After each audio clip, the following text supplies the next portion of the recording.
My name is Sally West, and I'm a clinical nurse that is also a researcher who lives and works in Weipa. And Weipa is in a tiny little northern tip of Queensland, which is a state within Australia. It's just south of the Torres Strait Islands. My research team is comprised of myself, Dr. Donna Franklin, who is a nasal high flow expert researcher, and Dr. Franklin has conducted multiple randomized control trials focusing on nasal high flow therapy and its use for pediatrics with bronchiolitis and acute hypoxaemic respiratory failure across Australia and New Zealand. We have Associate Professor Nicole Harvey, who has been excellent. She's an excellent nursing researcher who has been amazing at helping us increase our academic rigor for this publication. And we have Dr. Alice Cairns, who is a really strong visionary occupational therapy researcher. And she also has lived and worked in Weipa and really taught us clinicians how to conduct translatable research. Our publication, the Nasal High Flow Therapy in Remote Hospitals Guideline Development using a modified Delphi technique, has been accepted with the Rural and Remote Health Journal.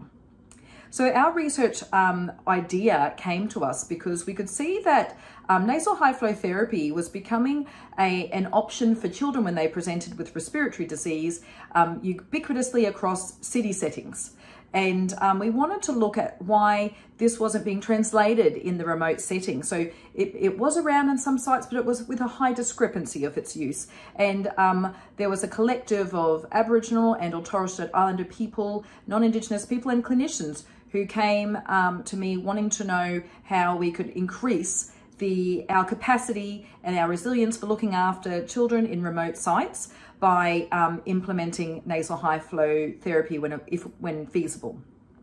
So we decided, we looked at Thursday Island, Weipa and Cooktown, and we could see that all three of those sites were all within the Torres and Cape Hospital and Health Service, and they were all sites that required either a plane, a helicopter or a boat or a collective of the three if they needed to escalate paediatric patients to the receiving tertiary facility, which was in Cairns and Townsville.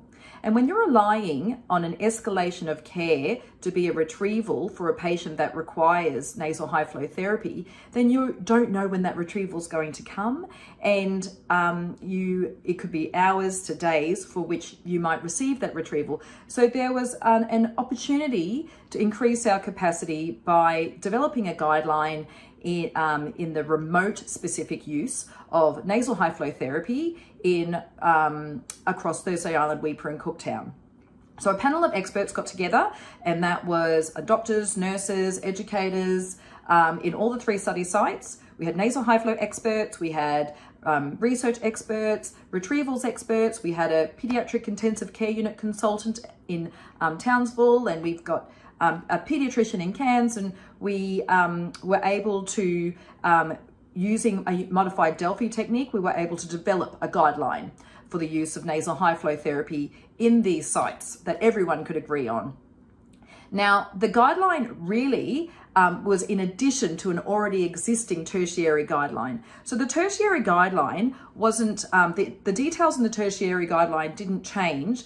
The details didn't change that wouldn't have changed over the remote context. For instance, flow rates. So flow rates wouldn't change across remote and in the city setting, but there are additional remote context layers that would change, and that was, for instance, the use of how do we consult across different sites so that the same patient that presents in a remote site gets the same amount of pediatrician reviews as they would if they were in a city site. So that was a really new point of difference.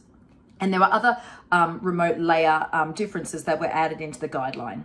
Now, the guideline has been ratified by the health services and is now in use, and we will conduct an implementation science implementation model, and then we will have to audit that implementation of the guideline. So I thank you for listening to me, and I look forward to you reading the publication.